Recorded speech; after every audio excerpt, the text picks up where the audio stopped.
The night before my wedding to young Master Zhao, I was framed by my younger sister, Shen Qingqiu. She drugged me, dragged me into a cargo hold full of goods, and locked me in a room with a filthy porter, ruining my reputation forever. When the scandal broke, my family did not seek justice for me. Instead, they ordered me to give up the marriage to Shen Qingqiu. Mother looked at me as if I were a soiled piece of merchandise. Since your reputation is ruined, you cannot marry into the Zhao family. Your sister will go in your place. My older brother, who had always been cold to me, said, Qingqiu has been gentle and virtuous since childhood. If I'd known you were so reckless, we should have chosen her from the start. Father smashed an expensive celadon teacup at my feet. I knew you'd picked up bad habits all those years you were lost. We never should have brought you back. You troublemaker. Once Qingqiu is married, you will go to the villa on the outer island, never return to shame the Shen family. I stared at these so-called blood relatives, my nails digging deep into my palms. If you will not leave me a path to live, then we will all sink together into this endless sea of hatred. Father was right. In those years I lived as a stray. I learned no kindness. I was born rotten at 12. I already knew how to make someone disappear without a sound. The man who took me in gave me a name and a body full of scars. He never fed me enough, never clothed me warm. He left me in the filthiest corners of the docks, fighting like a wild dog for scraps. Yet I did not hate him. How could an orphan hate the man who gave her shelter? I even naively thought he was my real father. Every time I stole food from other ships, I saved him half. I believed if I was obedient enough, useful enough, he would treat me like his true daughter. Then came that winter night, when I heard him bargaining with a boat boss in a tavern. The girl's thin, but she's pretty. In 2 years, she'll be a beauty. 10 taels, not a coin less. The boat boss stroked his beard, his murky eyes sizing me up like goods. 5 taels, she's too young, and wounded, not worth that. The man slammed his fist on the table. 5 taels, that's not enough for wine. Look at this dock. Which girl is sharper? Tell her to steal anything, and she'll get it. In that moment, my blood turned to ice. I was not his daughter, not even his stray dog. I was just merchandise raised to be sold for a good price. That night, he got dead drunk and staggered back to our shack along the wooden pier. I followed behind him, just as I always did. The sea wind howled, making the planks creak. He missed his step. I did not reach for him. I only watched him fall into the dark, freezing water like a sack of trash, thrash a few times, and go still. No one noticed. The next day, everyone just thought another nameless drunk had vanished from the docks, and I learned my first lesson for surviving in this world. To live, you must not hope for anything from anyone, especially not from those who call themselves your family. I pulled my thoughts back from the cold past and lifted my eyes. Before me stood faces linked by blood, yet utterly alien. Their disgust and contempt were so real, as if I were not their daughter, but their worst enemy. Slowly, I smiled. Very well, one word, light as a feather. Yet the room fell silent. Mother frowned, surprised I had agreed so easily. My brother's sarcasm deepened. At least you know your place. Father huffed, apparently satisfied that I was finally behaving like a proper Shen daughter.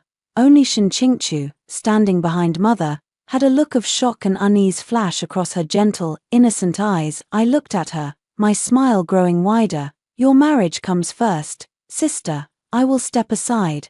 After your wedding, I will go to the villa at once. I will not trouble the family. My obedience relaxed them all. They thought I had accepted my fate, that I had been crushed by this sudden disaster. They did not know, once you have crawled out of hell, you no longer fear returning. You only think about dragging everyone who pushed you down with you. My calm yes had been too quiet, too easy, like a needle piercing their fake peace. Mother now eyed me with suspicion, as if judging what plot I was hatching. Brother Shen Qingyuan sneered, putting on an act. If you stay quiet, you'll be doing the Shen family a favor. I did not even grace him with a glance. Shen Qingqiu, however, glided forward, took my hand, and played the perfect gentle sister, elder sister. Don't blame father, mother, or brother. They're only trying to protect the family's honor. Don't worry, once I'm married to Master Zhao, I will speak well of you. I'll find you a decent match later. Her hand was warm and soft. Her words were cold and venomous. like a snake's tongue, speak well of me, tell everyone I was a ruined woman who lay with a porter, find me a match, marry me off like trash to some widower or thug. I pulled my hand away and looked at her pitiful face, my smile softening even more. Why would I blame you? It's a great joy for the Shen family that you're marrying well. I should congratulate you. I only hope you and Master Zhao will stay happily together. Unlike me, I didn't even realize I was being framed. I emphasized the word framed. Shen Qingchu's face paled slightly, but she quickly recovered, forcing a smile. Elder sister, you joke. I ignored her and turned toward my small, remote courtyard behind me. Father's impatient voice rang out, watch her. Make sure she causes no trouble before Qingchu's wedding. They guarded me like a thief when I reached my room. Not even a maid came to serve me tea. This was how the long-lost legitimate daughter of the Shen family lived, worse than a servant. I did not care. In the docks, I had lived in leaky shacks, slept on cold stone, eaten moldy buns. This cold treatment barely stung. I sat on the hard stool and quietly sorted through what had happened these past few days. Why did Shen Qingchu want to ruin me, only to steal a marriage? No, it was more than that. The Zhao family was the richest in the city. Marrying into them would bring wealth and save the Shen family's failing business. If Shen Qingchu became the young mistress of Zhao, her status in the Shen family would be unrivaled, above even me, the true legitimate daughter, and my brother, the legitimate heir. Such ambition, too bad she picked the wrong opponent, she thought. I was a sheltered young lady, delicate and easily broken by shame. She did not know I was a poisonous snake that had crawled out of the gutter. The suffering I had endured, the blood I had seen, more than she had ever eaten rice. Night fell. Only then did a lowly maid named Xiaotsui enter timidly with a food tray. The food was cold. She set it down, her head bowed, not daring to look at me. Miss, please eat. I glanced at her. She was about 13 or 14, thin and small, full of fear. The kind of servant no one noticed, just like me. Once I did not lose my temper. I asked calmly, is the manor very busy lately? Xiaotsui froze, surprised I was speaking to her. She stammered, why yes, second miss, the elder sister, she's preparing for her wedding, everyone's busy with her. The elder sister she spoke of was, of course, Shen Qingchu. After the true eldest daughter, returned, Shen Qingchu was still allowed to keep the title. I was only called second miss. Is that so? I heard the Zhao family sent rich betrothal gifts. Her wedding dress must be beautiful. I chatted casually at the mention. Xiaotsui's eyes lit up, and she spoke more freely. Yes, they hired the most famous embroiderers from the capital for her phoenix crown and sharpay, hundreds of East Sea pearls. Everyone says elder sister is the luckiest girl in the world. I nodded, picked up a cold bun, and bit into it slowly, as if asking carelessly, by the way, that incident at the docks a few days ago, the porter who was arrested, what happened to him? Xiaotsui's face turned white with terror. She waved her hands wildly. This servant knows nothing. Please don't ask, miss. Master ordered no one to speak of this. Seeing her reaction, I understood everything. I pulled a small silver hairpin from my sleeve, the only valuable thing I owned. Given to me casually by mother when I first returned to the Shen family. I pressed it into her hand. Xiaotsui nearly dropped it. Miss, I can't, it's too valuable. I held her hand gently, my voice soft, almost hypnotic. Keep it, I only want to know, is he dead or alive? Where is he being held? I have to know the truth, don't I? My eyes were calm, but Xiaotsui saw in them something she understood, the despair and unwillingness of someone weak and wronged. She hesitated for a long time, then squeezed the hairpin tightly in her palm, leaned close to my ear, and whispered in a voice barely louder than a mosquito's, they say they broke one of his legs and threw him in the woodshed west of the city. Elder Miss said, she'll deal with him after the wedding. Deal with him? How neatly to cut off the root. I smiled coldly inside, but my face stayed calm. I only nodded at Xiaotsui. I understand. You may go, remember, not a word of tonight to anyone. Xiaotsui fled as if pardoned. The room fell silent again. I finished the last bite of the bun. The cold food seemed to turn to ice in my stomach. Shen Qingchu, you made one fatal mistake. You left me a living witness. You thought locking him up would keep you safe, but you forgot. The docks were the hell I grew up in, and I know every ghost in hell. The night was black ink, blurring everything in the Shan manor. I changed into the most inconspicuous rough linen clothes, the ones they'd tossed aside when I first arrived, thinking I looked too ragged. Now they served me perfectly. They thought high walls could trap me, that a few guards could stop me. They forgot. I learned to move like a rat in the dark, to find life in the worst hells, long before I came here. In one corner of the wall stood an old locust tree, its thick branches stretching over the outer wall. Below it was the servants' trash dump. No one went near it. I climbed nimbly, like a night cat, slipped silently over the wall, curled into a roll as I landed, and made no sound. I knew exactly where the west woodshed was. It was an abandoned Shan property, long neglected, perfect for locking up someone worthless. I avoided the night watchman on main streets, sticking to dark alleys. Every path, every hiding spot, was burned into my mind. Back then, to escape my adoptive father's beatings, to steal a scrap of food, I'd walked every dark corner of this city 100 times. Soon the ruined courtyard appeared, a new lock hung on the gate, 2 bored guards stood outside, chatting idly about vulgar things. I did not approach. I circled to the back. The rear wall was crumbling, several bricks loose. I pried them out easily and slipped inside. Weeds grew wild, a moldy stench hit my nose. The woodshed door was barred from the outside, the windows were nailed shut. I stepped to the door and meowed like a wild cat, sharp, short, eerie. A guard inside grumbled, "Stupid cat, screaming in the middle of the night." The other said, "Forget it, drink your wine. Once the second miss, no, elder miss, marries, we kill this bastard and get our reward." Their voices faded. I waited quietly until soft snores came from inside. I pulled a thin wire from my sleeve, taken from my own window.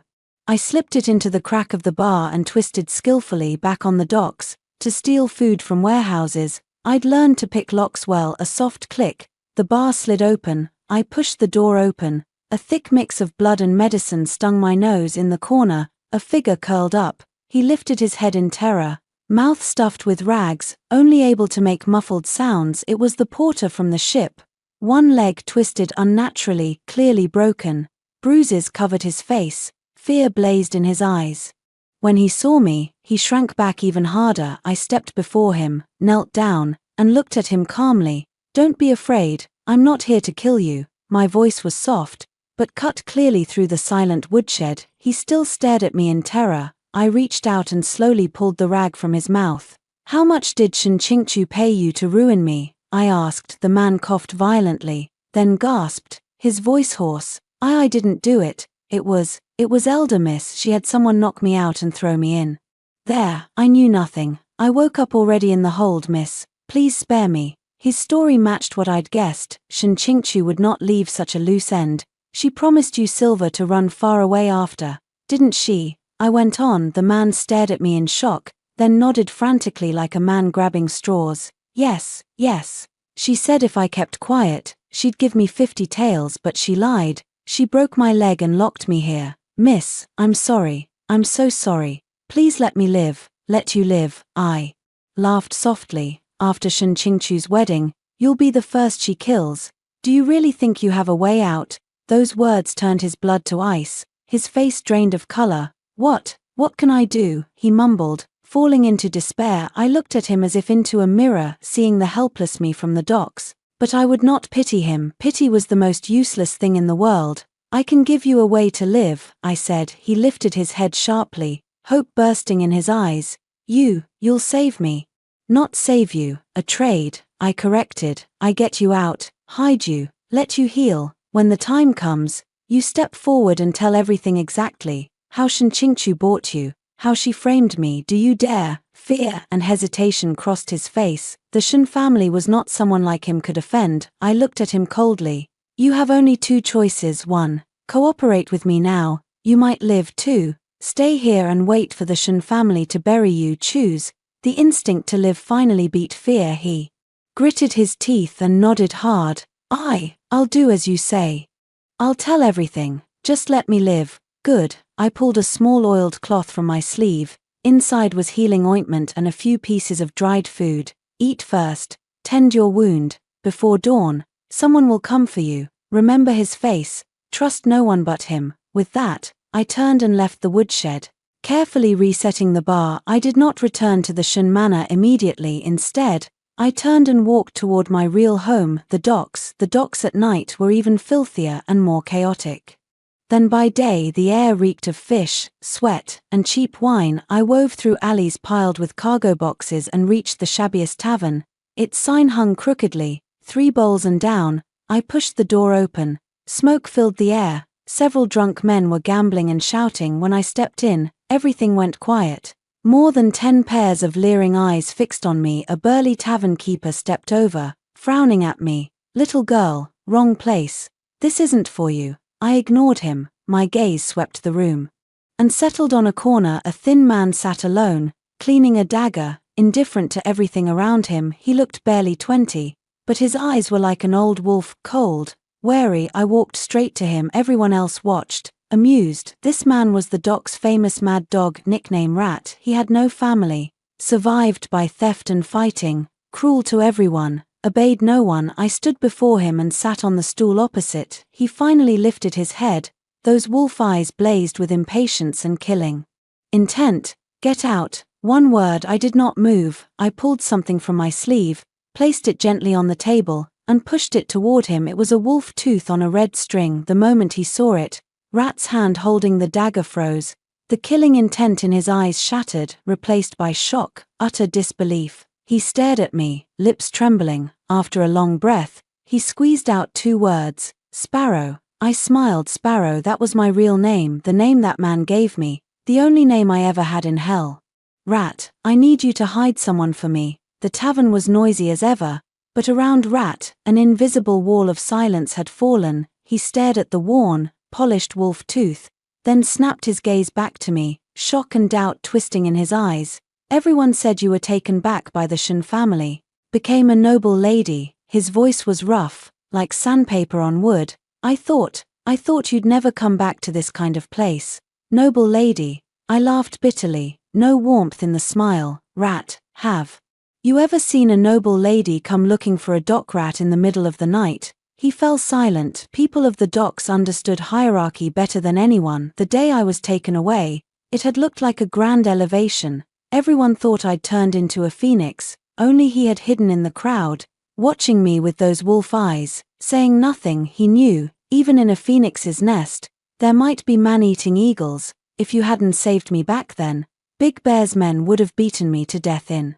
the alley. Rat sheathed his dagger, clutched the wolf tooth like a promise, and said bluntly, "Who do you want hidden? Where, dead or alive?" He got straight to the point. No nonsense. That was the dock's rule. No questions asked, only loyalty, only deals. Between us, there was a life debt. Alive, a porter with a broken leg. In the old Shun woodshed west of the city. I kept it brief. "I need you to get him out, hide him somewhere safe, treat his wounds, don't let him die, he's still useful."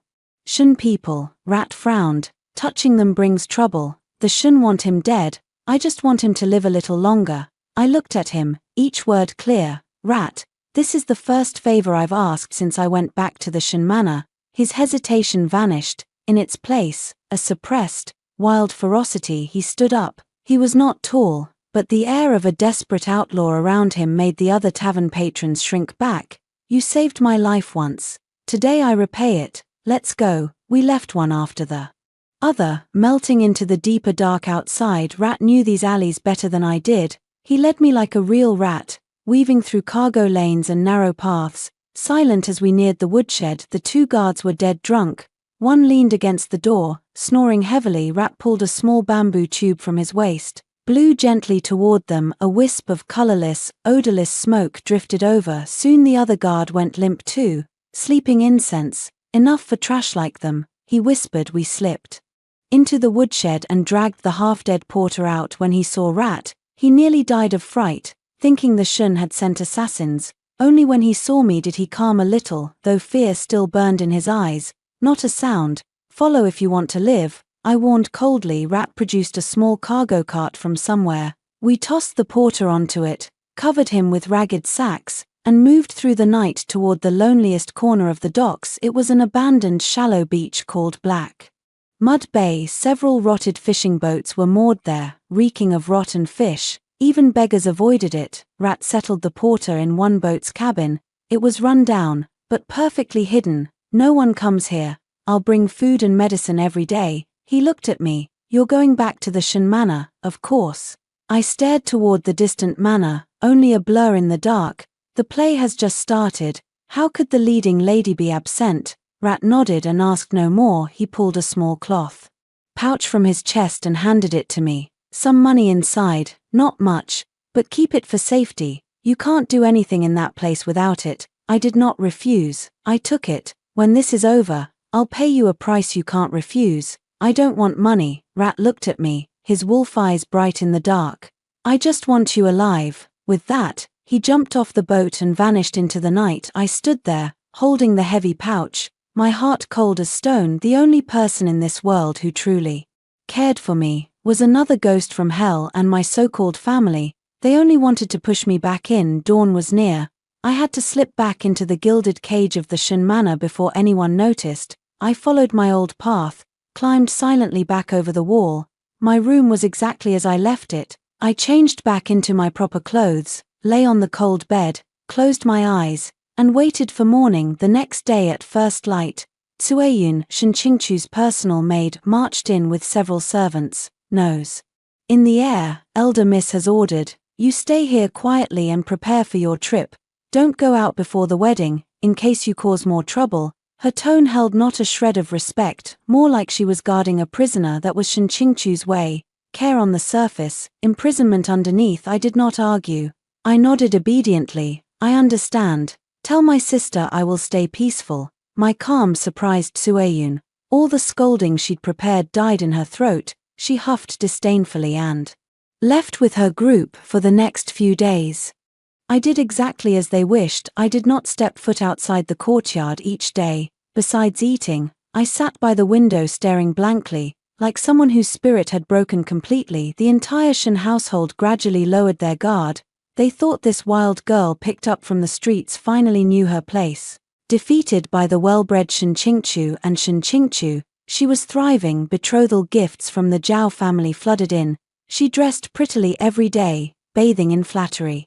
Occasionally she came to see me, not to visit, but to show off. Elder sister, do you like my golden hairpin? Master Zhao specially sent someone to the capital for it. Elder sister, my wedding dress is made of the best yun brocade from Jiangnan.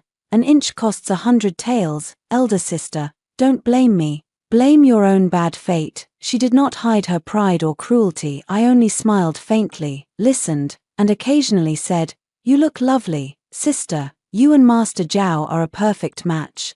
My reaction bored her, yet also unsettled her, like punching cotton. Finally, the day before her wedding arrived, the entire manor was strung with red lanterns, filled with joy. Everyone bustled around the bride-to-be, and in my forgotten corner, an unexpected guest appeared. My older brother, Shan Qingyuan. He was still cold and arrogant. He tossed a wooden box onto my table, 1,000 taels in notes, and the title deed for the outer island villa. He looked down at me. Tomorrow, after Qingchu marries, take this and leave, never come back. I opened the box, looked at the thick stack of notes, and laughed. Brother, is this how you dismiss a beggar? Shan Qingyuan's face darkened. Shan Qingluo, don't be ungrateful. Father and mother have done enough for you. For the scandal you caused, you should have been drowned in the pond. Scandal? I lifted my eyes, staring straight into his. Are you so sure I caused a scandal, and that I wasn't framed?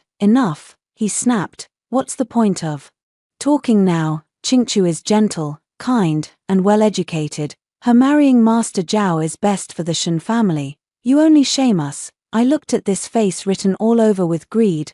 The last shred of ridiculous family feeling in my heart died completely. Very well, I promise you. I closed the box. Tomorrow, I will leave quietly. I stressed the word quietly. Shan Qingyuan nodded in satisfaction, thinking I'd finally surrendered. A look of relief crossed his face. Smart choice. With that, he turned and left, as if even one more second near me disgusted him. I watched his back. The smile on my lips was cold as a blade. Yes, I would leave quietly, but before I did, I would give Shan Qingchu, give the entire Shan family, a wedding gift they would never forget on the wedding day, before dawn. The Shun manor exploded with drums, gongs, and firecrackers. Red silk hung everywhere, reflecting the servants' flattering grins, a scene of perfect joy. I sat in my cold courtyard, clearly hearing the laughter and cheers from the front yard. Shinchingchu had risen early, surrounded by maids doing her hair and makeup. I could picture her perfectly, phoenix crown, embroidered robes, her heart full of pride at marrying into a great family. She probably thought that from today onward, she had won completely. She would step on my reputation and my innocence to climb the road everyone envied, and I would be disposed of like trash on her happiest day. Outside my door, the two old women guarding me chatted excitedly about the Zhao family's wealth, about how much dowry the elder miss had. Their attention was no longer on me, the discarded legitimate daughter. This was exactly what I wanted. Slowly, I put away the wooden box my brother had given me and changed into the most plain grey linen clothes. The auspicious hour neared, the noise in the front yard peaked. The groom has arrived to fetch the bride, someone shouted. Everyone's attention was pulled away. I pushed open my door. The two guards craned their necks toward the front yard. Not noticing me at all, I crouched low, moved along the wall's shadow like a cat, and slipped silently out of the courtyard that had imprisoned me for days. Everyone in the manor was watching the front. I reached the back gate easily and slipped through an unattended dog hole. Outside was a quiet alley. Rat was already waiting. Beside him stood several unfamiliar men, tough-looking, clearly from the docks. Everything ready? I asked. Rat nodded, a sharp glint in his eyes. Rest easy, Sparrow. Everyone in this city will see the show today. I took one last look at the red-lacquered gates of the Shun manor. A cold, thin smile curved my lips. Let's go watch the play. The wedding procession marched noisily from the south of the city, stretching halfway down the street. At the head rode Zhao Yunting, the young master of the Zhao family, in bright red wedding robes. Beaming with joy, crowds lined the streets, all smiling, calling out congratulations. At that moment, the Shun family's reputation seemed gilded by this marriage. Father and brother stood glowing at the gate, greeting guests, looking as if they already saw the Shun family rising to new heights.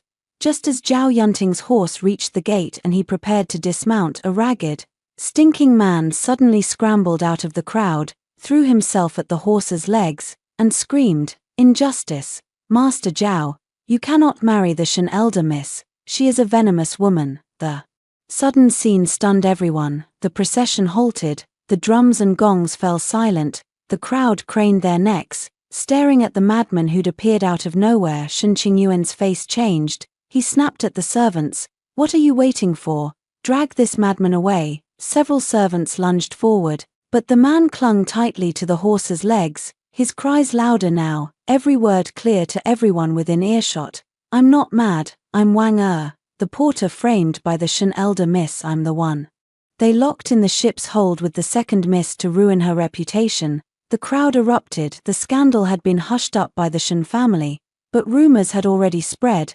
Now the key witness had appeared, dropping a bombshell. Everyone's curiosity exploded. "What did he say?" "He's the porter, he says. The elder miss set him up. What's really going on?" This was Wang the porter Rat had hidden. His leg was still lame, his face bruised and battered. He looked utterly wretched, and that only made his words more believable. He pointed at the Shun gate, weeping as he accused. "It was Shinchingchu. She sent men to find me, promised me 50 taels to play along. She knocked me out, locked me in the hold with the second miss, all to ruin her name so she could marry you, Master Zhao. Afterward, she refused to pay, broke my leg to shut me up, locked me away, and planned to kill me. I only escaped by luck. Master Zhao, you must see the truth." The words exploded like thunder. Everyone was stunned. Zhao Yunting's face turned from red to livid.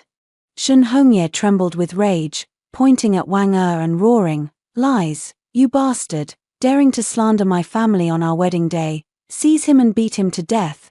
The Shun servants charged forward. A gasp rose from the crowd, but at that moment, a clear, cold voice, not loud, but cutting through all noise, spoke. "Father, are you so eager to silence him because you're guilty?" The crowd parted. I stepped forward slowly, Wearing my washed-out grey linen dress, my appearance shocked the Shen family even more than the porters. Shen Qingyuan's eyes nearly popped out. Shen Qingluo, what are you doing here? You were supposed to be where? I looked at him calmly, then turned to father, pale and panicking, locked in my courtyard, waiting for you to finish your dirty deal, then throw me out like trash.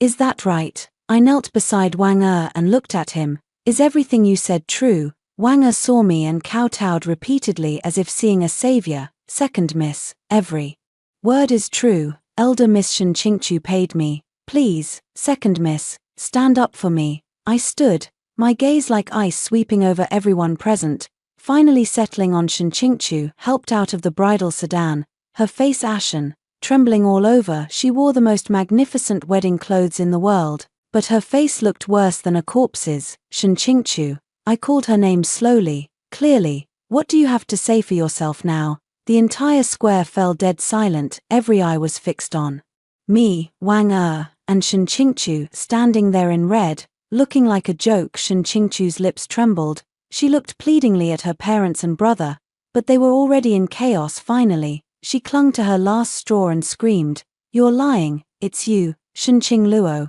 You're jealous I'm marrying Master Zhao, so you paid this beggar to frame me." She spun to Zhao Yunting, tears streaming down her carefully made-up face, looking pitiful and delicate. "Yunting Ji, don't believe her, elder sister grew up wild outside. She hates me for being adopted. She wants to ruin me." A perfect villain turns victim act. If I had been an ordinary young lady, I might have been left speechless by her pitiful performance. Father quickly recovered and echoed, "Yes, it's this unfilial daughter. She can't stand Qingchu's happiness and wants revenge. Master Zhao, don't be fooled. Seize this madman and this disgraceful girl. Lock them away." Shen Qingyuan was even bolder. He signaled the servants.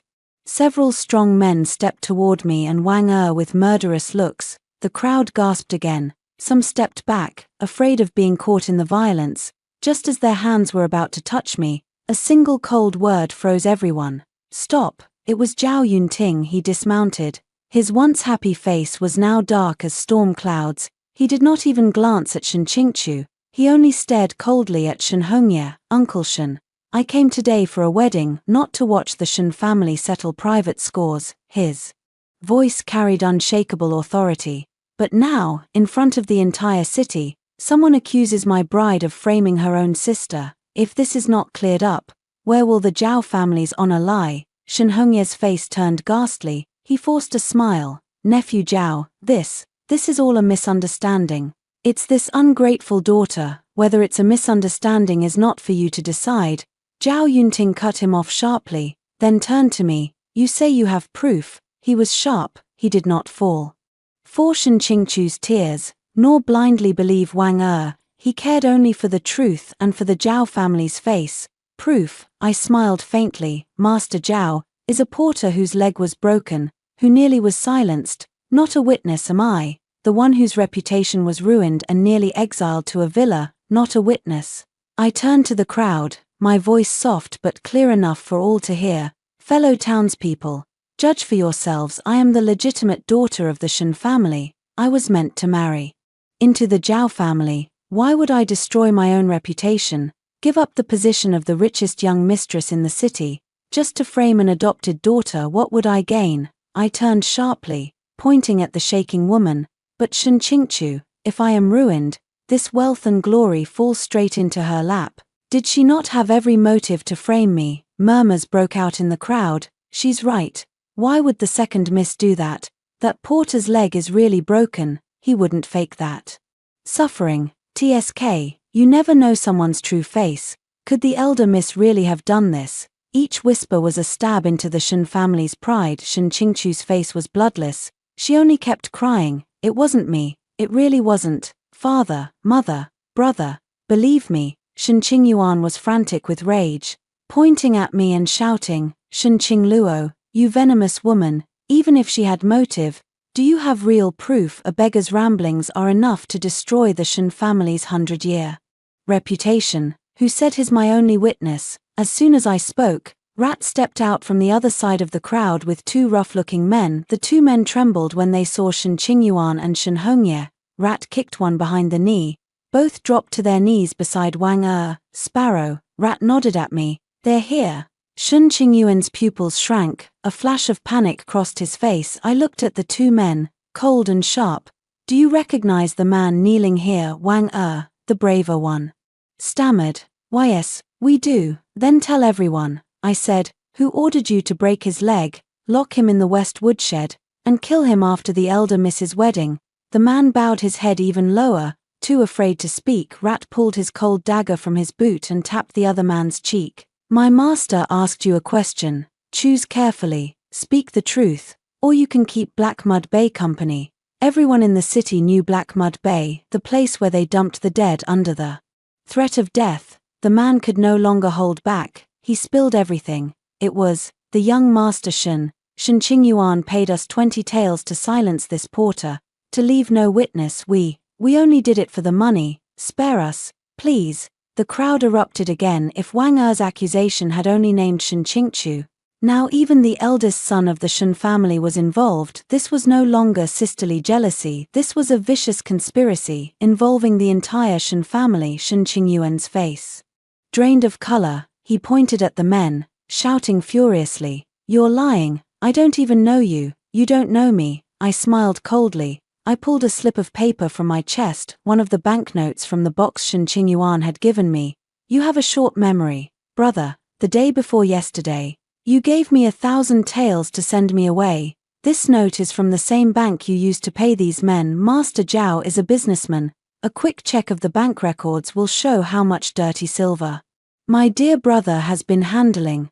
Zhao Yunting's eyes were ice.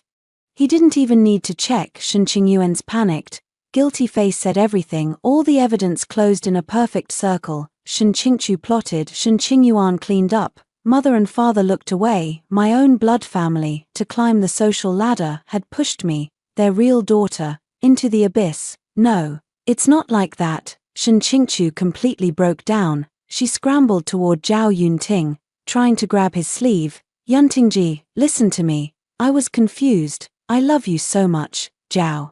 Yunting stepped back in disgust, as if avoiding something filthy, and shook her off roughly. Shen Qingchu fell to the ground, her phoenix crown tilted, pearls and jade scattering everywhere. She looked like a defeated chicken. "Enough." Zhao Yunting's voice burned with rage and cold loathing.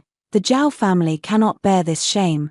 He turned to his stunned procession and announced clearly, "This marriage is cancelled. We leave." Without another glance at the Shen family, he mounted his horse and led the entire wedding party away. Only chaos and disgrace remained. Father Shen Hongye could no longer stand. He pointed at us, rolled his eyes, and fainted dead away. Mother screamed shrilly. The scene descended into total chaos, and I stood quietly in the middle of it all, looking down at Shen Qingchu. Crying on the ground, I stepped forward, knelt beside her, and spoke in a voice only she could hear. "I told you before, don't be like me, not knowing you're being framed. How does it feel now?" Shen Qingchu shot up, her eyes burning with poisonous hatred, staring at me as if she wanted to devour me alive. "Shen Qingluo, you bitch, I'll haunt you even in death." I smiled brightly. "Good, but before you become a ghost, first taste what it's like to fall from heaven to hell." I stood and turned away, never looking at her again. Rat stepped close and whispered, "Sparrow, what now?" I looked at the red gates, now bitterly ironic at the chaos inside my so-called family. My eyes were cold. "Home," I said, "back to our home, not this hollow, rotten Shen Manor, back to the docks, where I was born, where I learned to survive." Dark, dirty, but real. This play had only just begun. What I wanted was never just a cancelled marriage. I wanted the Shen family to pay in blood for everything they did. I wanted them to drown, too. We did not go back to the Shen Manor. That place, once a symbol of wealth and family, was now just a gilded tomb waiting to collapse. Rat led me, Wang and the two terrified thugs through the alleys, leaving the noise and mess far behind. The docks were the same as ever. The air smelled of fish, wet wood, and cheap tobacco. My entire childhood, breathing it in now, felt strangely like coming home. Rat took us to the backyard of the Three Bowls and Down Tavern. A few small storage rooms, his usual place. Wang Er's leg needs a doctor, or it'll be ruined. Rat pulled a few strings of coins from a broken jar and handed them to a boy. Go get Zhong Lame from the south. Tell him it's for Rat. Make sure he keeps his mouth shut. He turned to the two shaking men. What to do with them? Your call, Sparrow. The two kowtowed wildly. Spare us. We won't dare again. I looked at them, no emotion in my eyes. Keep them. They're still useful, I said calmly. Lock them with Wang Er, feed them well. Don't let them escape, don't let them die. Rat looked surprised, but he never asked questions. He just nodded, understood. He knew these three were another bomb I held, ready to explode on the Shun family anytime. I went into the cleanest inner room, sat down, pulled out the wooden box Shen Qingyuan had given me, and pushed it to Rat. 1,000 taels inside. Use it. Gather men you trust. Open up every information line on the docks. I want every move of every Shen ship, every shipment they make. Rat opened the box, his eyes lighting up at the silver notes, then he pushed it back. Sparrow, I told you, I don't want your money. This isn't for you. I looked at him, my tone firm. This is capital. I'm not playing small with the Shen family. I want their ships to sink and never rise again. Just the two of us isn't enough. Fire flared in Rat's eyes. He understood I wasn't just seeking revenge, I was building our own power on the docks. He no longer refused. He put the box away and nodded heavily. I understand. Within 10 days, I'll know everything that happens on these docks. I looked out the window at the laborious moving on the docks, my gaze distant and cold. The Shun family's roots were sunk in this dirty land that raised me, so I would start here, dig up their roots, one by one, cut them, crush them. The news of me ruining Shen Qingchu's wedding spread through the city like a storm. The Shun family became the city's biggest joke. I heard Father Shen woke up, spat blood, beat Shen Qingchu violently, and locked her in the ancestral hall. Brother Shen Qingyuan was also beaten half to death for his failure. The entire manor was shrouded in gloom. They closed their doors to all guests, even their servants dared not lift their heads. Losing the Zhao marriage wasn't just a loss of face. A huge deal with a major silk family in the south, which depended on the Zhao connection, fell through. The Shun family had mortgaged half their property for it, hoarding mountains of tea to ship south. Now that the Zhao support was gone, the southern family was reconsidering. If the tea rotted unsold, the Shun family would be crippled. Rat sent all this news to me, non-stop. I stayed quietly on the docks, like a spider waiting in its web. They would not wait to die. Sure enough, 3 evenings later, a simple blue-curtained sedan stopped at the alley to the tavern. A middle-aged steward stepped in and bowed respectfully to me. Second Miss Shen, my master requests your presence. I knew him, Zhao Yunting's most trusted steward. I was not surprised he had come. Zhao Yunting was a shrewd merchant, and a proud man. The Shun family had humiliated him publicly. He would not let it go, and I was his perfect weapon. I followed the steward to an elegant tea house in the city. Zhao Yunting was already waiting in the private room. He had changed out of his wedding robes into plain silk. His face was still dark, but his eyes had returned to a merchant's sharp calm. Sit. He pointed to the seat opposite. He got straight to the point. What do you want? I poured myself a cup of warm tea, warming my cold fingers. Young Master Zhao, you ask strangely. I am only taking back the justice that belongs to me. Why would I want anything else? Zhao Yunting sneered. Miss Shen, let us not pretend. You crashed the wedding, turned the city upside down, and let yourself be dragged into the scandal. Your goal is not just justice. He leaned forward slightly, his eyes sharp. You want the Shun family destroyed, and I do not want them to prosper either. We share the same enemy. So, I lifted my gaze. I will help you, he spoke firmly. I want the Shun family to pay for their lies. I want them ruined, driven out of the city. You break them from within. I will strike the killing blow in business. It sounds like a fair trade. I set down my teacup. But what do you gain, Master Zhao? Surely not just to vent your anger. Of course not. Zhao Yunting leaned back, his merchant's nature showing. When the Shun family falls, their businesses, their shipping routes, someone will take them. And you, Miss Shen, know their lifeline better than anyone. I understood he wanted me to be his spear, to fight for him. When the Shun ship sank, He would come to collect the treasure in return.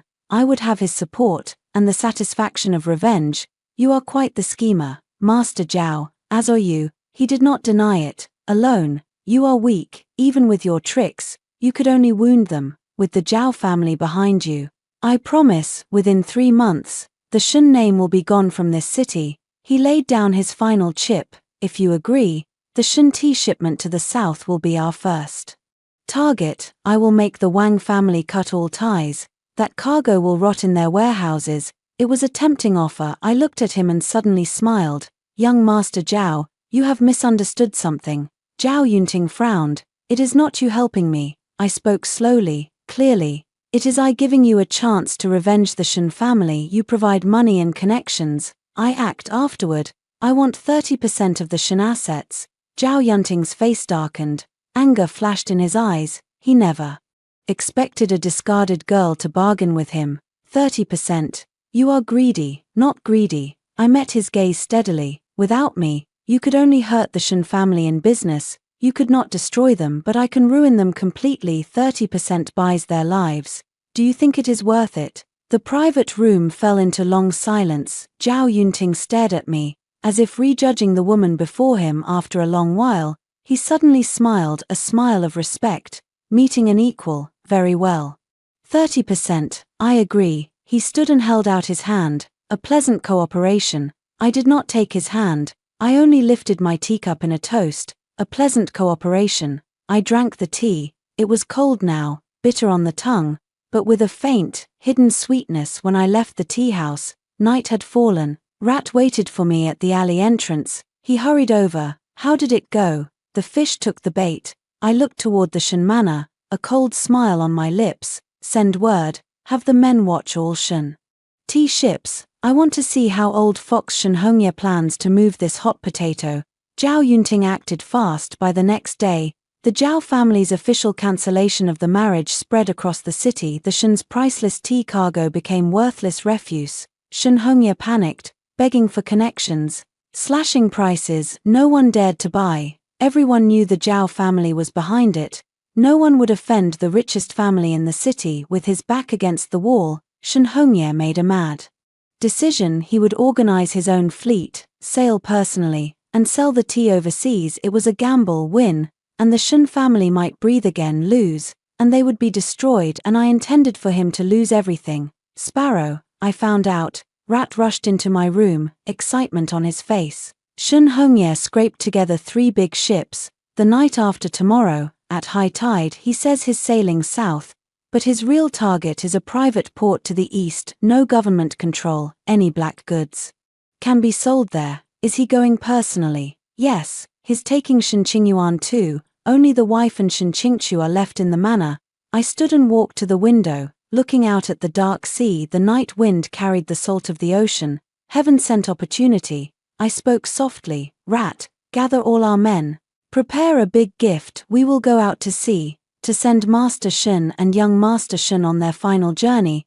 The night after tomorrow would be their end. On the 3rd night, at Black Stone Beach outside the city, sea wind whipped salt spray, slamming against the rocks like thunder. No moon. Thick black clouds swallowed all light.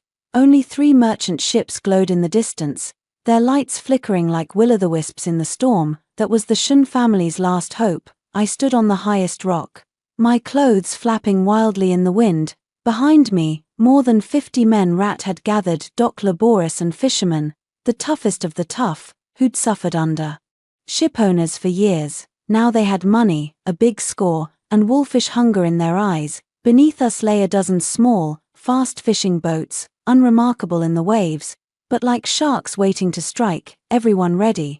I did not turn. My voice was carried away by the wind. Sparrow, don't worry. Rat stood beside me, sliding a sharp dagger into his belt. The men have drunk warm wine. Oil-soaked torches are ready. On your order, those 3 Shen ships will become candles on the sea. I nodded, staring at the 3 ships pulling away from shore. Shen Hongye was cautious. He'd hired more than 20 guards, but on the dark ocean, in chaos, that number was meaningless. Wait until they pass the reefs. I gave the order calmly. The current is fastest there, ships slowest, hardest to turn, then strike. Yes.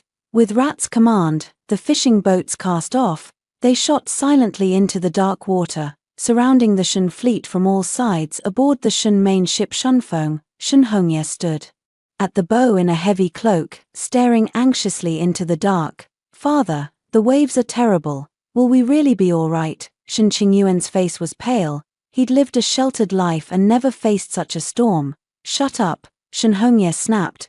"This is no time for defeatism. Get through tonight, sell the tea, and the Shun family is saved." Just then, a guard pointed at the sea, screaming in terror, "Master, young master, look!" Shunhongye and Shun Qingyuan looked up. In the dark, fires blazed to life. Hundreds of red eyes, speeding toward them from all directions.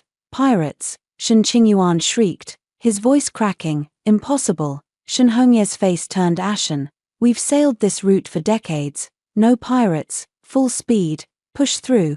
But it was too late. The fishing boats were lightning fast. They closed in at once. The men did not speak, only hurled iron grappling hooks onto the three ships. Clang, clang, clang. The hooks bit deep. The boats clung like leeches. Then torches wrapped in oil-soaked cloth rained down like meteors onto the decks and sails. "Fire! They're setting fire!" The wooden hulls, dry sails, they erupted into flame the moment the oil touched them. Screams, clashing metal, splitting wood, and howling wind merged into a requiem. Shunhongye's eyes turned red. He drew his sword and roared, "Fight back! Kill them! Kill these beasts!" But his commands were useless in the chaos. The Shun guards were overwhelmed by twice their number. The dock men fought dirty. No rules, only killing blows. "Father, what do we do? The ship is sinking." Shun Qingyuan clung to a mast, tears and snot running down his face. At that moment, a fishing boat pulled up to the bow of Shunfeng. In the firelight, a slender figure stepped onto the ship's side, walking slowly, as if climbing steps from hell. She wore plain gray linen. Yet against the sky full of fire, she looked like a goddess of vengeance returned from hell. When Shun Qingyuan saw my face, his eyes nearly burst from his head. He pointed at me, his voice twisted with terror. It's you, Shun Qingluo. You're insane." Shunhongye froze too. He stared at me, his face twitching violently, as if he wanted to devour me alive. "You unfilial daughter, you colluded with pirates to burn your own family's ships. You've lost your mind. You're destroying the Shun family." I laughed. Firelight danced in my eyes, cold and burning. "Family." I breathed the word, thick with scorn. "When you threw me into that ship's hold and ruined my innocence, did you ever once think we were family? All those years I lived on the streets, I didn't learn much. That's good." I stepped toward them, the deck burning hot beneath my feet. "I only learned one thing: what others give you, they can take back. Only what you seize with your own hands is truly yours." I stopped before them, looking at their faces twisted with fear and rage. My smile turned colder. "Today, I'm paying you back for this rotten life you gave me. These 3 ships of tea, consider them the dowry you owed me." I paused, my voice soft as a devil's whisper. "Only this dowry is going to the Dragon King at the bottom of the sea." "No!" Shunhongye let out a desperate roar. He raised his sword and charged at me like a madman. Rat stepped in front of me and kicked him to the ground with one blow. The main mast creaked under the fire, then snapped with a deafening crack. The burning sail crashed into the sea, sending up a huge wave. The ship began to tilt. People screamed and jumped into the black, freezing water. Shunhongye and Shun Qingyuan clung to a broken plank, floating and sinking, watching as everything they owned, their life's foundation, was devoured by fire and sank bit by bit into the dark.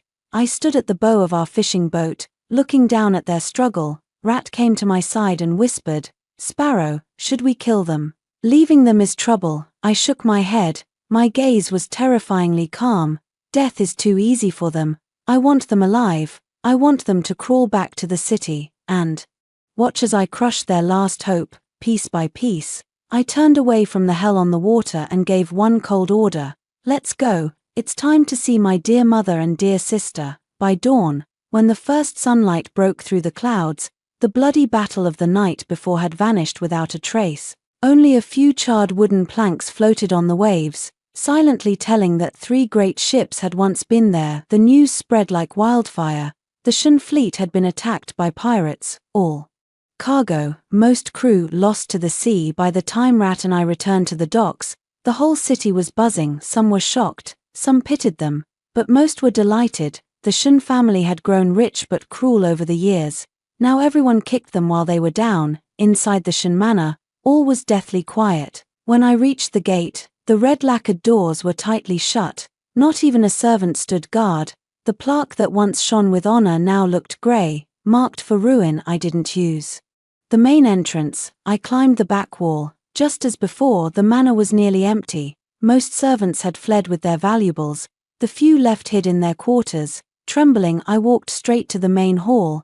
Before I even reached it, I heard muffled, desperate sobbing. Mother and Shin Chingchu. I pushed the door open. The room was dim, no lamps lit. Mother slumped on the main seat, hair messy, eyes empty. Aged 20 years in one night. Shin Chingchu knelt on the ground, clutching Mother's sleeve, crying hysterically. Her once beautiful face was streaked with tears and terror. They both looked up at the sound of the door. When they saw me, Shin Chingchu's sobbing stopped. She looked as if she'd seen a ghost. You, she pointed at me, lips trembling, unable to form words. Mother's eyes blazed with hatred and fear. She shot to her feet, her voice shrill. It's you evil thing. You killed your father and brother. You destroyed the Shin family. I stepped slowly into the center of the hall, looking around this once cold, oppressive room, a faint smile on my lips. Mother, don't say that. I'm only giving back everything you did to me. You lie. Shin Chingchu finally found her voice. She scrambled up and lunged at me, face twisted with rage. You bitch, venomous woman, I'll kill you. I didn't even move. Rat behind her simply reached out, grabbed her by the neck, and lifted her off the ground. Shin Chingchu kicked and struggled, her face turning purple. Stop, let her go. Mother screamed shrilly. She tried to rush forward, but feared Rat's ferocity and dared not come near. Rat, put her down, I said calmly. Rat released her. Shin Chingchu collapsed like mud, coughing and gasping for air. I knelt in front of her and looked into her eyes, full of poison. Shin Chingchu, do you remember when I was locked in that ship's hold? I felt just like you do now, helpless, desperate. I reached out and gently patted her cheek. The gesture was soft, but my words were ice. Don't rush. The game has just started. You always wanted to be above everyone. Soon, I'll let you taste what it's like to be below everyone. I stood and turned to the completely broken mother. The Shin family is finished. I stated it as a simple fact. Even if father and brother come back alive, they'll be beggars with nothing. This manor will soon be torn apart by creditors. Mother swayed, barely able to stand. I came today to give you two paths. My voice held no emotion at all. 1. Stay here. B. Caught by creditors, sold into slavery. If you're lucky, a rich household. If not, a brothel. I'm sure that will be wonderful. Shin Chingchu's body jolted. All color left her face. Path 2. My gaze settled on her. The West Docks still need women to wash clothes. If you go there, you'll at least have food, not starve. You dare, Mother screamed with her last strength. I'd rather die than be your slave in that filthy place. Really, I smiled indifferently. Then choose path 1, I'm sure. The creditors will be very gentle with the former Shin lady and miss. I turned and walked toward the door. I'll give you one day to think. By this time tomorrow, if you're not at the docks, I'll accidentally tell your biggest creditors where you are. I paused at the door and glanced back one last time. Oh, I almost forgot to tell you the good news. Father and brother are alive. With that, I left with Rat, leaving them staring in shock and despair. I never wanted their lives. I wanted to shatter their pride and dignity with my own hands. I wanted them to drag themselves through the mud I once wallowed in alive. But wishing they were dead. The next day, the Shin creditors swarmed like sharks smelling blood. But they found nothing. The manor was empty. Only heavy, unmovable furniture and mess remained. Madam Shin Chingchu, and the last loyal servants had vanished. The creditors raged but could do nothing. They sealed the manor and posted notices everywhere, hunting for the Shin family. Meanwhile, at the far west of the docks, in the filthy place called Black Mud Bay, a new washing shed hummed with activity. Dozens of strong women beat at laundry stinking of sweat and fish, laughing loudly. Among them, Two figures stood out like sore thumbs, the former Madame Shen and the former eldest miss of the Shen family, Shen Qingqiu. They wore the coarsest linen, their hair tied up with wooden pins, faces exhausted and humiliated. They had never done hard labor. In less than half an hour, their pampered hands were red, raw, bleeding. The other washerwomen stared at them, openly curious and contemptuous. "Hey, look, isn't that the Shen eldest miss? I heard she was gonna marry the Zhao son a few days ago. What's she doing washing clothes with us now? You don't know, their ship sank at sea, they're broke, just two stray dogs now, serves them right. She used to act so high and mighty, now she's scrubbing dirty clothes for rough men just like us." Every word stabbed like a poisoned needle into mother and daughter. Madame Shen trembled with rage, ready to throw down the laundry again and again, but when she saw Rat leaning against the crates nearby, watching her coldly, she swallowed her pride in humiliation. Shen Qingqiu kept her head down, silent, only scrubbing mechanically. Tears mixed with the dirty water and fell soundlessly. She was terrified more than washing clothes here. She feared being sold to a brothel, to a life worse than death. Just then, I walked over slowly, wrapped in a black cloak. The moment I appeared, the chatter died. All the washerwomen stopped, looked at me with awe, bowed their heads, and called respectfully, "Sister Q." In just a few days, with Rat's skills and Zhao Yunting's quiet backing, I had become the real ruler of the West Docks. I stopped before the two of them, glanced at the laundry in their tubs, then at their ruined hands. Not used to it, my voice was soft, but carried cold pressure.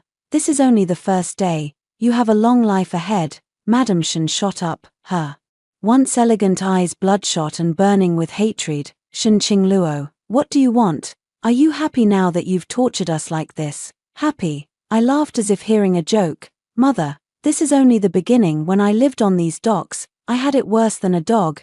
Now I just want you to experience it properly." I pulled two cold, hard black buns from my chest and tossed them into the mud at their feet.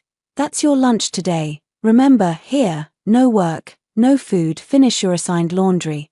Then you can rest." I turned to leave, but at that instant, a commotion broke out at the dock entrance. Two ragged, emaciated figures stumbled into view, supporting each other. They looked like ghosts clawed out of hell, reeking of sea salt and despair. It was Shen Hongye and Shen Qingyuan, survivors of the shipwreck. They had come back, they'd heard the disaster and begged their way home. They'd imagined ruin, but never in their worst nightmares did they expect to find their wife and daughter here, in the filthiest corner of the docks, broken and humiliated. Shen Qingyuan saw them first, being scolded by me. His eyes turned red, he let out an animal roar. "Shen Qingluo." Shen Hongye saw too. His body shook violently, he spat out a mouthful of blood and collapsed backward. "Father, master." The entire washing shed erupted into chaos. I stood still, watching this sudden family reunion coldly. I watched Shen Qingyuan charge like a madman,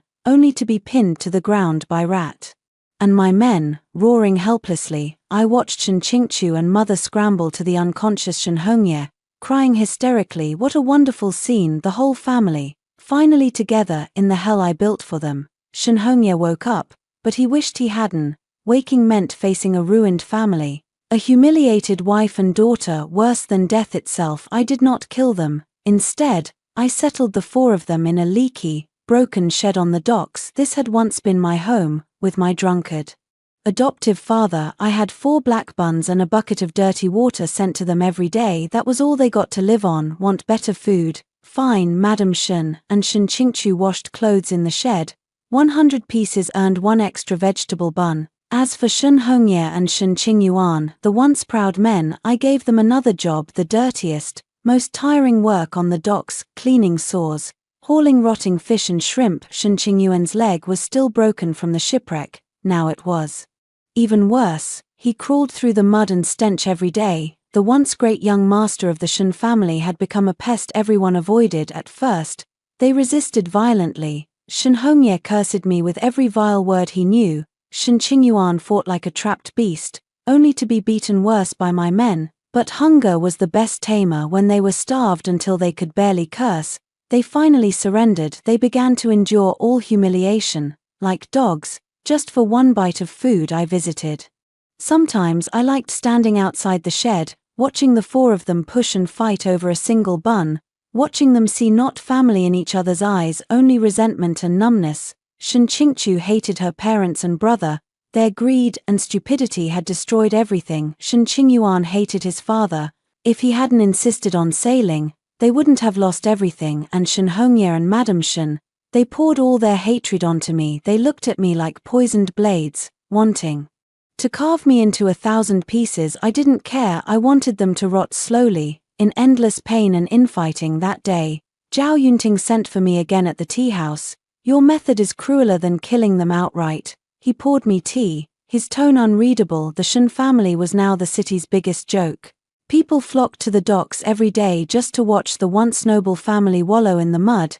To deal with snakes, you use poison deadlier than theirs. I lifted my cup and sipped. You didn't summon me just to chat, Master Zhao. Of course not. He smiled and pulled a deed from his sleeve, pushing it to me. The Shen Manor and their shops in the city were auctioned by creditors. I bought them for you. They're yours now. I looked at the deed but did not take it. No reward without a price. Speak plainly. What do you want? I want your shipping routes. Zhao Yunting's eyes sharpened. The Shen family is gone, but their decades-old sea routes remain. The ship captains, sailors, ports. You know them better than I do. Rebuild the line. All Zhao cargo will go through you. He added, still our deal, 30% for you, 70% for me. I smiled. Master Zhao, times have changed. I pushed the deed back. We partnered to destroy the Shen family. Now they're dead dogs. Our deal needs new terms. Zhao Yunting's face darkened. What do you mean? I want 50%. I looked at him, each word clear. And I don't work for you. We are partners. You provide money and goods. I provide men and routes. The shipping line stays in my hands. Shen Qingluo, his voice turned cold. Don't forget, without the Zhao family, you would be nothing. Don't forget either. I met his gaze without flinching. Without me, your Zhao cargo can only trundle on land. Want to sail? Go deal with the captains and pirates yourself. See if they care who you are. The room fell silent again. Zhao Yunting's chest heaved. He was furious at my ingratitude and greed, but reason won out in the end. He knew I spoke the truth. The docks had their own rules. They didn't care about money, only fists and connections, and I, with Rat behind me, now had the biggest fist in the West Docks. You think I can't find someone else? He made one last attempt. You can try. I shrugged casually. See if anyone else on these docks dares take your business. After a long pause, Zhao Yunting sank back into his chair, a bitter smile on his face. Shen Qingluo, I underestimated you. You're not a snake. You're a wolf that eats people alive. Thank you. I picked up the deed and tucked it away. Then, Boss Zhao, pleasant cooperation. When I left the tea house, I went straight to the sealed Shen Manor, using the deed Zhao Yunting had given me. I had the officials remove the seal. I pushed open the red lacquered gates again. This time, I was the master. I dismissed the few remaining servants and walked through the empty manor alone with Rat. Every tree, every stone was as I remembered, but my heart was nothing like it had been. Sparrow, you really want to live here? Rat followed, confused. This place is unlucky. I know. I walked to the pond in the back garden, staring at the withered lotus leaves. But some debts are not yet paid. I turned to him and said, Rat, do one thing for me. Name it. Go to the best coffin shop in the city. Order 4 fine Nanmu coffins for my dear family. My voice sounded cold in the empty yard. Then bring them back here. Tell them I have a great gift for them. For black Nanmu coffins stood side by side in the center of the Shen main hall. The lids were off, empty inside. The smell of fresh wood and tung oil hung thick, eerie in the silent mansion. Shen Hongye and his family had been escorted back to this house they once knew, now alien to them at the sight. All their faces turned pale, terror burning in their eyes. Shen Qingluo, what is the meaning of this? Shen Hongye pointed at the coffins, his voice shaking. I sat in his former main seat, sipping new tea calmly, as if I did not see their fear. Father, don't be upset. I set down my cup and smiled. This was once our home. Now that I am master, I invited you back to visit, and to show you the new rooms I prepared. You madwoman, evil spirit, Madame Shen screamed. Are you going to kill us? Kill you? I shook my head. smiling wider. No, no, how could I? You were too wrong to live in that shed on the docks. This is where you truly belong. I stood and walked slowly before them, my gaze passing over each terrified face. Father, you are old. These days on the docks must have worn you out. This coffin is the largest, most spacious. You'll be very comfortable inside. I turned to Shinching Yuan. Brother, your leg is broken, crawling through filth every day. So hard. Lie down, no more pain. My eyes fell on Mother and Shin Qingchu. Mother loves cleanliness. Qingchu loves beauty. The docks must have been hell for you. Don't be afraid. Inside is clean, empty, perfect for you. My voice was soft, but every word stabbed into their hearts like an eyesore. They finally understood. I was not going to kill them. I was going to make them climb alive into their own coffins, the ultimate mental torture. I won't. Shin Qingchu broke first, screaming and scrambling back, only to be seized by Rat's men. You devil! Let me go, I won't go in. Shin Yuan struggled wildly, eyes bloodshot, roaring. Shin Luo, kill us if you dare. Stop torturing us with this filthy trick. Kill you, I sneered. That would be too kind. You always thought I, the abandoned daughter, shamed the Shin family. You thought I should die today. You will feel what it's like to lie here, waiting for death. I waved my hand. Rat's men showed no more mercy. One by one, they forced the 4 of them into the coffins. They struggled, cursed, screamed, but it was useless. Soon, only the 4 coffins remained, and from within, desperate howls and sobs. I walked to the coffins and looked down at them trapped in the small space, their faces streaked with tears and terror. From today on, you live here, I announced calmly. 1 meal, 1 cup of water a day. When you finally understand, when you kneel and sincerely repent for what you did, maybe I'll let you out. I turned to Rat. Guard them. Don't let them die. Don't let them escape. Yes. Sister Q. I walked out of the hall, closing the door on their screams and curses. The sun shone bright outside, warm on my skin. I breathed deeply, as if chasing out the last shadow in my heart. The story of the Shin family ended here. Mine was only beginning. I became the new ruler of the West Docks and the Shin shipping lines. Zhao Yunting was bitter, but faced with huge profits, he chose to keep cooperating. Our ships carried Zhao silk and porcelain overseas, and brought back spices and gems. My wealth grew like a snowball. I was no longer Sparrow, the girl struggling on the docks, no longer Shin Luo, the bullied daughter of the Shin family. People called me Sister Q, Boss Shin. They respected me, and they feared me, for they all knew I was a woman who climbed out of hell and dragged her enemies back down with her. 3 months later, on a rainy night, Rat held an umbrella over me and whispered, Sister Q, they're nearly gone. I closed my account book and followed him to the main hall. The 4 coffins still stood there, but no more curses came from inside. I stopped before Shin Hongye's coffin. He lay inside, little more than skin and bones, eyes cloudy, breath faint, a lamp about to go out. When he saw me, his lips moved. I bent down and listened to his ear with his last strength. He whispered, I was wrong. I stood straight and looked at him, expressionless. I know, I said. Then I turned to Rat. Close the lids. Yes. 4 dull thuds echoed through the empty mansion, the final death knell for an old grudge. I did not kill them. Despair did. I stepped out of the Shin manor, stood under the eaves, watching the rain wash clean the stone courtyard. A flash of lightning split the sky, lighting up my face. No joy of revenge, no relief of freedom, only a calm, deep as the ocean. The sunken ship was behind me. The road ahead was long. My voyage had only just set sail.